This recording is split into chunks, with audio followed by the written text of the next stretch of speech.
అవి కొనడానికి వచ్చాను. ఈ రోజు ఈ ఒక్క స్వెటర్ కొన్నాను నేను. ఈ స్వెటర్ కి ఎవరికి ఇస్తున్నానంటే ఆదోన్లో నేను ప్రచారం చేస్తున్న సందర్భంలో రాయనగర్ లో ఒక చెల్లె వచ్చింది నా దగ్గరికి. ఆమె పుట్టుకతో గుడ్డిది. అన్నలిద్దరూ కూడా ఆటో తోలుతారని చెప్పింది. అమ్మతో ఉంటున్నాను, చాలా ఇబ్బంది పడతా ఉన్నాను, ఇల్లు ఇస్తే చాలు నేను అమ్మతో కలిసి బతుకుతాను అని నన్ను రిక్వెస్ట్ చేసింది. సో ఆవిడ కోసం నేను ఈ షాల్ కొంటా ఉన్నాను, ఈ స్వెటర్ లాంటిది కొంటా ఉన్నాను.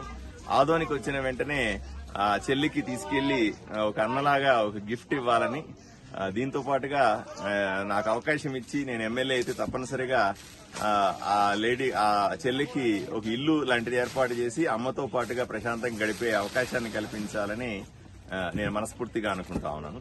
ఈ గిఫ్ట్ మాత్రం నేను ఆదోని వెళ్ళిన వెంటనే ఆవిడ పేరు తెలియదు నాకు గుర్తుంది, వాళ్ళు ఎక్కడ ఉంటారు ఏమిటి రాయనగర్ లో అని తెలిసింది. కాబట్టి నేను అక్కడికి వెళ్లి ఏదో రకంగా పట్టుకుని వాళ్ళకి ఇస్తాను.